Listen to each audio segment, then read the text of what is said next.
Thank you guys for coming down here and making me feel not so lonely. You guys like animals? I love animals. I watch all kind of shows on TV about animals and how animals act and all kinds of stuff like that. And that's why I like working with, I think that's why I relate so well to you young ones. You know, I like animals and the way they behave. Do you know the Bible talks a lot about animals? There are I printed off a list of Bibles in the, list of animals in the Bible. Look at, there's not just a partial page. There. That is the list of animals in the Bible. How many of you knew that there were that many animals in the Bible? No? I didn't know that either. All right, got a riddle for you before we get started. And hopefully by the end you'll be able to give this. Do you see these pictures?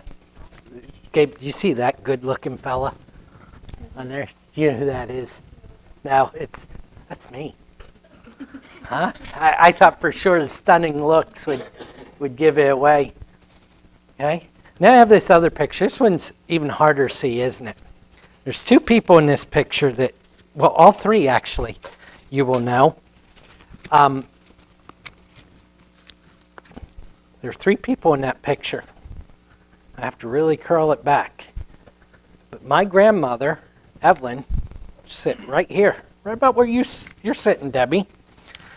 And then on the other side of that table was Bob Keck, and he used to sit, I think, one row back. Then when Grandma was in Clarion, he was up here, sat right here in this area. And then the person in the middle is Leela.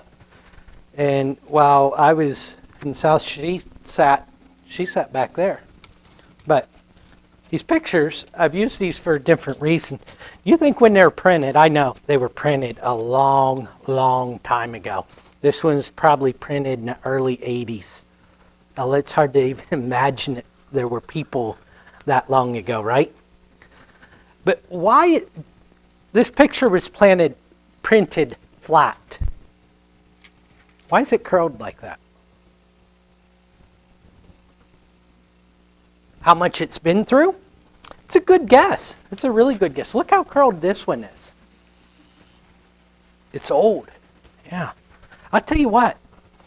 I had both these pictures, and both these pictures are pretty old. This one's older than me. Yeah.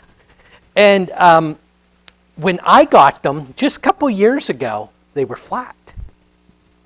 Think about that. They were in great shape till I got a hold of them. Yeah. And now they look like that. We're going to come back to that in just a little bit. Okay? All right.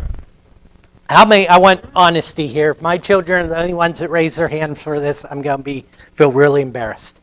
How many, I shouldn't tell you that in advance, should I, Day? Would you snooker me? Yeah, I know you would. How many of you have ever heard your parents say to you, "What? You've been born in a barn?" Okay, yeah. Yeah, I know Evie's heard this. If that applied to leaving lights on, you drive by the parsonage across town, you'll always notice that the upstairs lights, the attic lights, are always on. It's Evie. They're not on there today. You all can check. I bet they're on. Yeah, so if it applied to leaving lights on, I'd say it even more. Are you born in a barn? How about this one? Quit eating like a cow or chewing like a cow. You ever hear of that one? That one struck Gabe. Yeah. Ella's got her hand. I know you've heard that too. You sometimes eat like a cow. Yeah. How about this one? You're eating like a wild animal.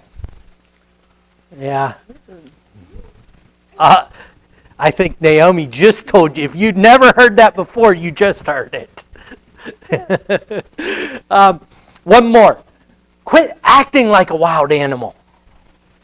Oh, yeah. Almost all of you have heard it, right? Yeah. Now, let me ask you this. What are your parents trying to tell you that when they tell you this? Be civilized.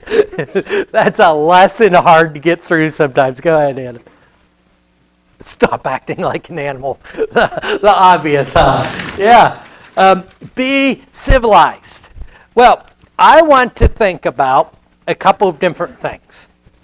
We're going to look at the end because the Bible's full of illustrations. In some ways, some of the illustrations can be used for good. I want to talk about some ways that you can say to your parents, not in a derogatory or defiant way, but I'm trying to act like an animal. Yeah, in a helpful way, right? Useful way. And I also want to end today with contrasting how we don't act like animals, right?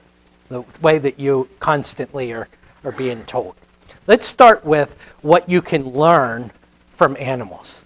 You ever see anything in the animal world that you're like, man, that's pretty cool. Wish I could do that. Yeah, tell me, Ella, what do you wish you could do? You see in the animal world? Fly. Fly! That's what I would have said. Yeah, you see those eagles around town, and man, they're up there so high. Are you not afraid of heights? No, I am, but I still think it'd be pretty cool to fly like an eagle. Absolutely. Go ahead, Ann. I'm nervous. Jumps into the hole. When the fox jumps into the hole, and you know what she's talking about when they die.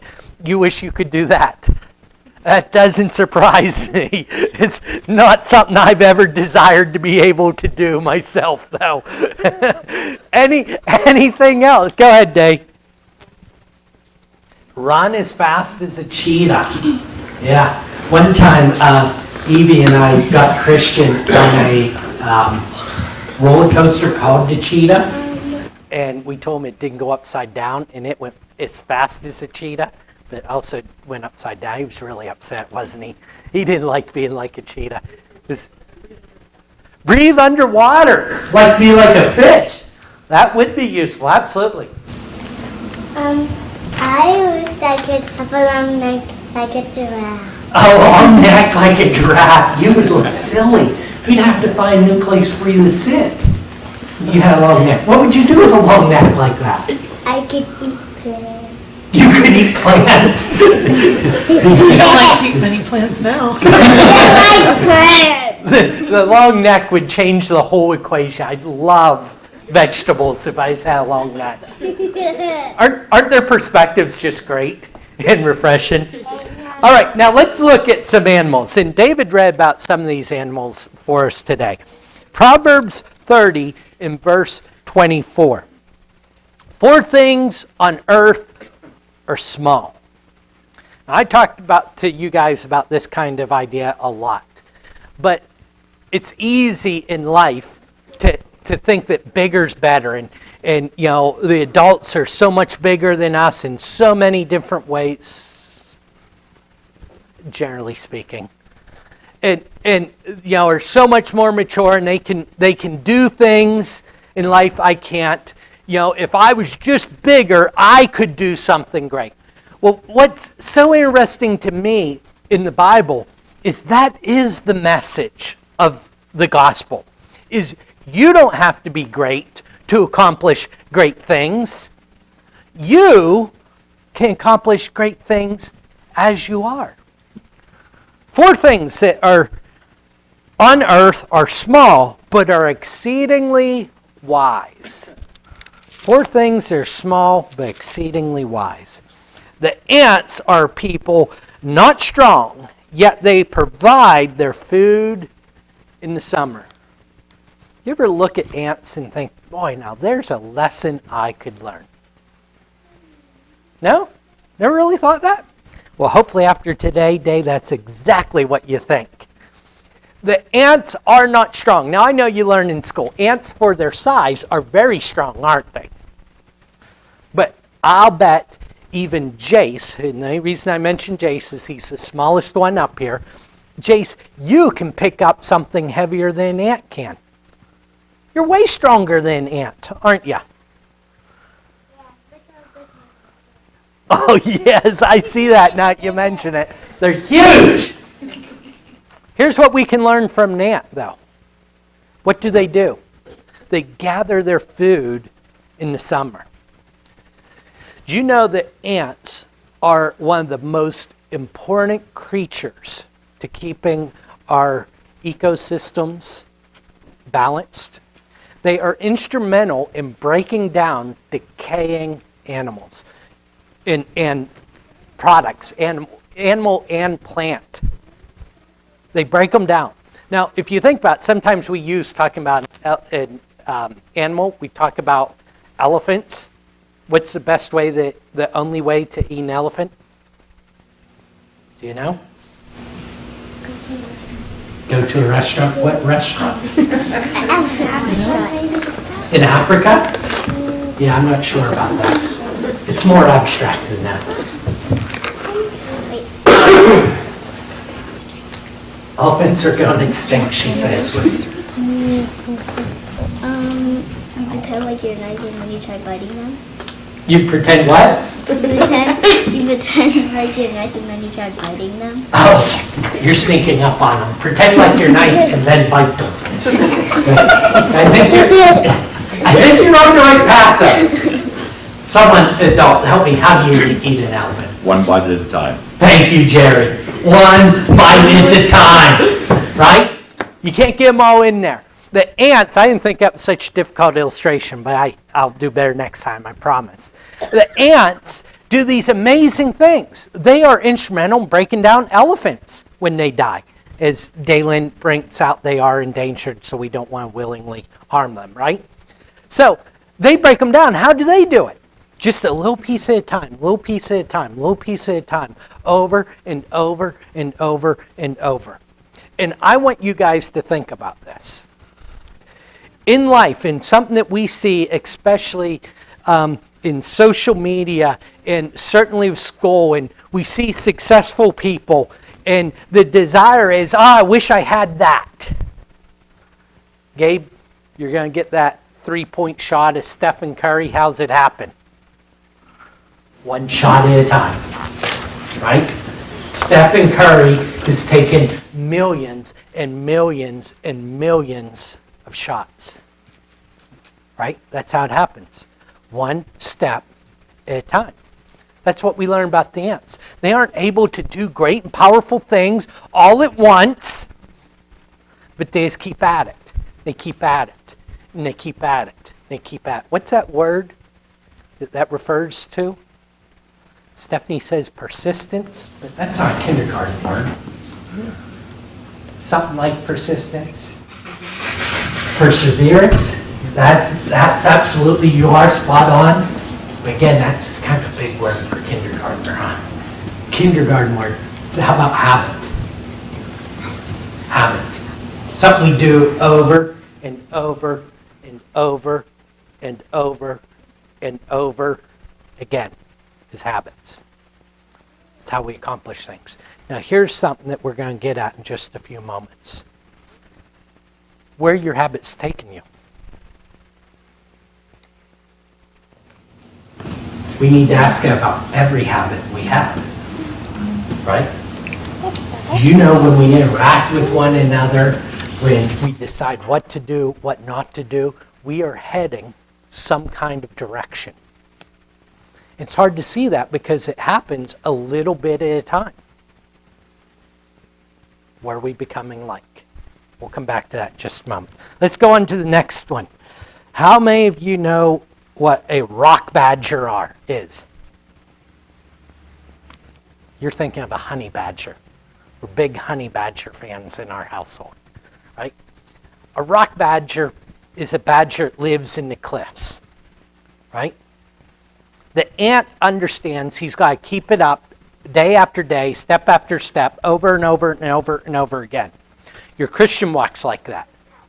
You aren't going to have everything down pat, but you keep at it. You keep persistent. You keep learning. You keep doing over and over and over, and you're defining the type of person you're going to be. Here's what the rock badger teaches us. They are not a people mighty, yet they make their homes in the cliffs. Now, a rock badger is a mighty people. But he has a lot of protection from what? His skin. That's, again, a honey badger. Where's the rock badger get his protection? He makes his home where? Did you hear it? In the cliffs. Yeah.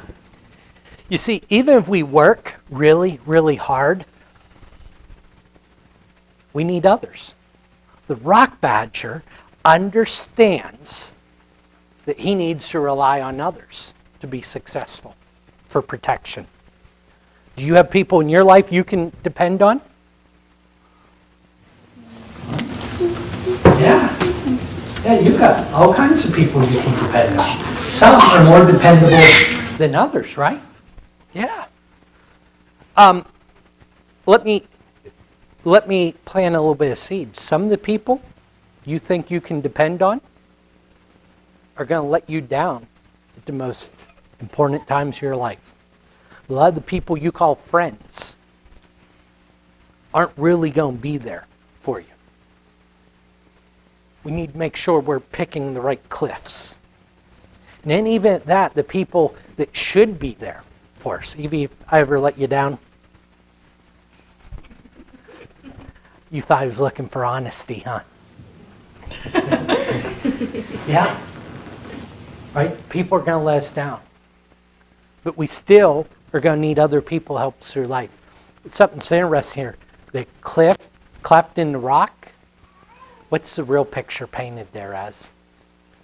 Jesus is our rock, right? That we can rely on.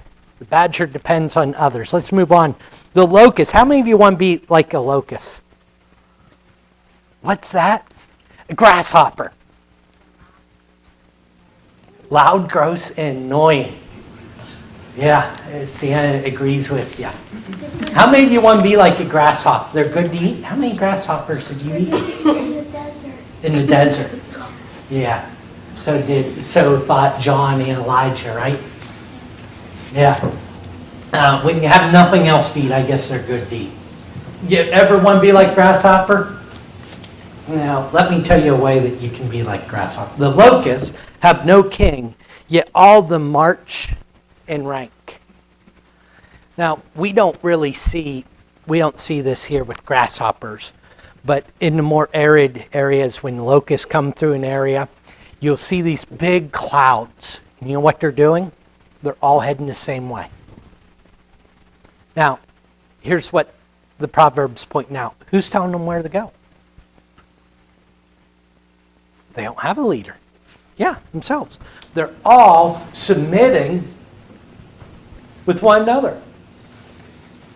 You see, in a world, in particular, part of the world, where we're told to be your own person, don't let anyone else tell you what to do. Christianity and God saying, hey, we need one another. Here's a term in the New Testament over and over again, submit to one another. What's that mean?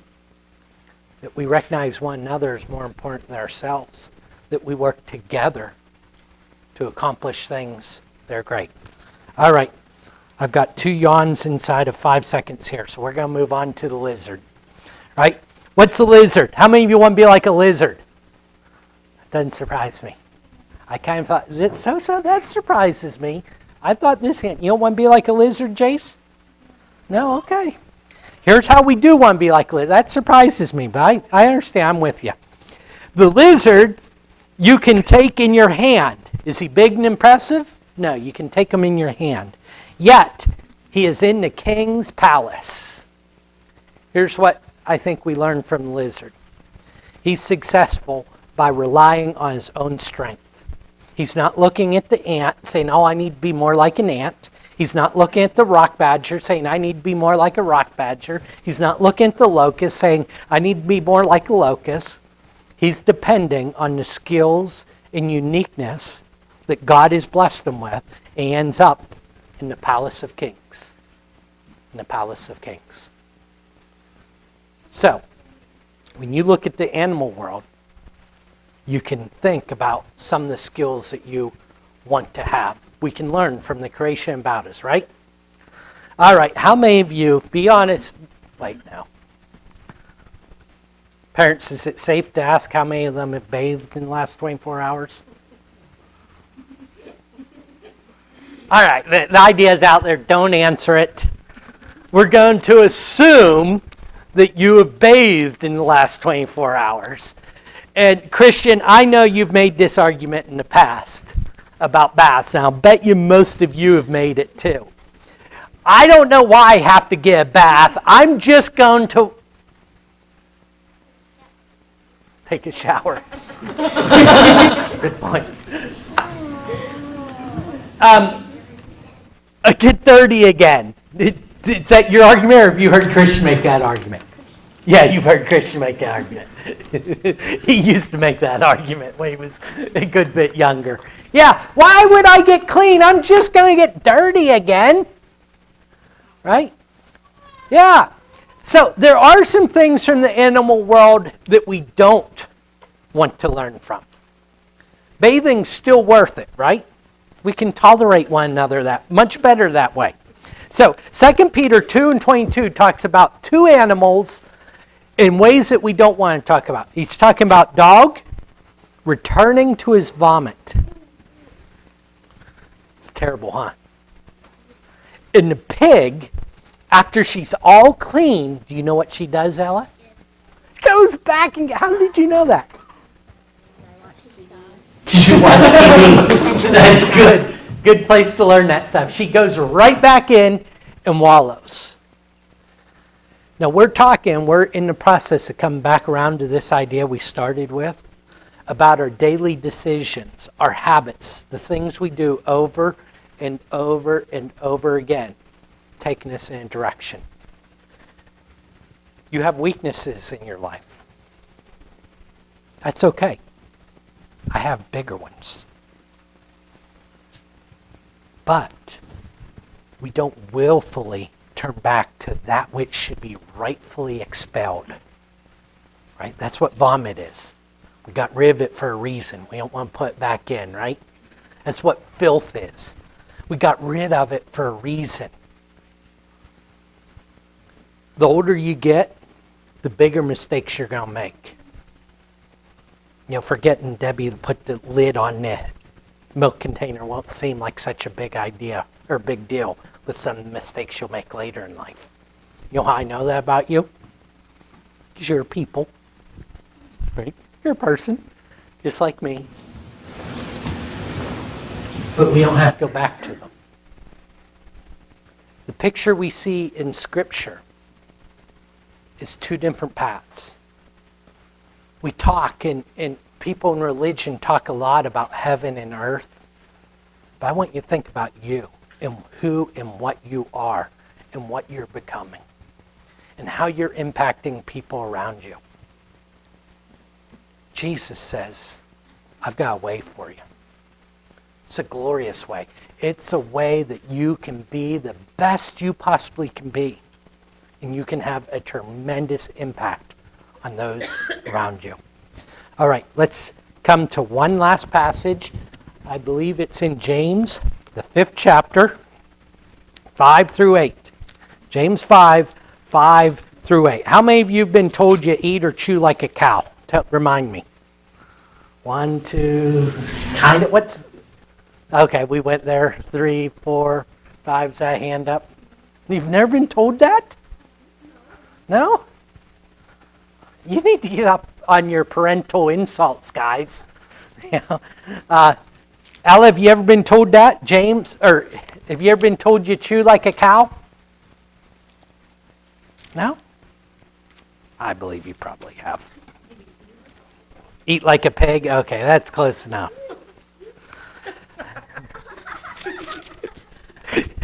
James 5, verses 5 and continuing. Notice the contrast here. You have lived on the earth in luxury and in self-indulgence. You have fattened your hearts in a day of slaughter. You have condemned and murdered the righteous person. He does not resist you. Be patient, therefore. Now notice, did you catch the day of slaughter? What's he referring to? He's talking about a cow, isn't he? What does a cow do? Day after day, moment after moment, eats Why? Because he wants to eat, right? And he just keeps eating because that's what he wants. Here's James' point, and it's a powerful point. That's what people do. Take what we want from moment to moment to moment to moment to moment to moment to moment to moment. James is saying not just that you eat like a cow, he's saying you've lived like a cow. And what happens to cows? Get slaughtered. Notice the contrast. Be patient, therefore, brothers, until the coming of the Lord. See how the farmer waits for the precious fruit of the earth, being patient about it until it receives the early and late rains. You also be patient. Establish your hearts, for the coming of the Lord is at hand. You know what James is saying? Be like the farmer who plants his seed, does all the work, and he doesn't say, look, there's no corn there. I'm done. There's no wheat. I'm done. It's hard for you guys to be patient. But keep day after day making good decisions. And you'll be surprised the impact that you have on people and the person you become. You don't want to be like a cow. You want to be like what? Farmer. Farmer. All right, you ready for this? Any new ideas on how these got like this? No? Here's how they got like this. They were flat, like I told you. And I have a little lip on the back of my desk. In Ella, I have pictures of you. I have pictures of Jace back there too, and they're starting to do the same thing. Just noticed this recently. I slid them in the back of my desk, and they sat there flat, like that. Notice how this one's curling. It sat there. Where were the pressures on it? They show. The pressures of what's around them had an impact. This one, you can tell, was finally just sticking in by that little corner. I didn't wake up one day. I didn't come sit at my desk one day and look, say, oh, wow, those pictures are being ruined. No, it happened just a little bit of time because gravity pulled them forward. So they were leaning forward on the desk.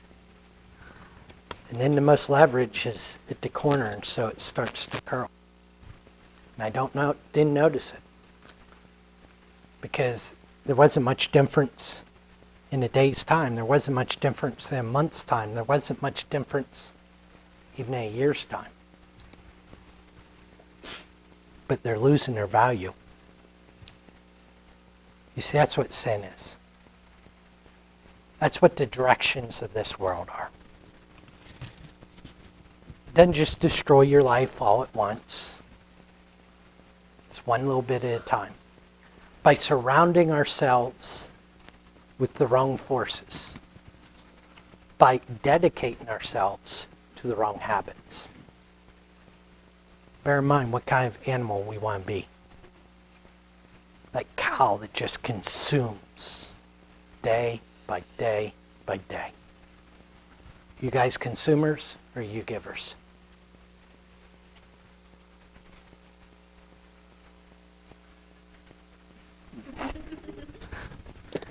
I'll answer it for you. Yeah, you guys takes lads to leaders, right? Yeah. You know what? I'm sorry, I'm going to speak for you all. You know what most of these folks are going to do this afternoon? Yeah, they're going to eat, yeah. And then they're going to take a nap, right? You're going to watch TV, right? The amount of time you guys spend in serving others and learning more about God's Word is encouraging. It's impressive. You guys are a precious group. Keep growing. Keep becoming more like Jesus. And you'll have bigger impacts than you could ever imagine. This message ain't different for you. Let's not be cows. Let's be something greater. Let's be great by being God's, by being Jesus Christ. If there's any here today that needs prayers, needs encouragement, has any spiritual need that we can help you with to help you to become closer to God, ultimately being empowered by God to be what He would have us to be, I encourage you to make that known.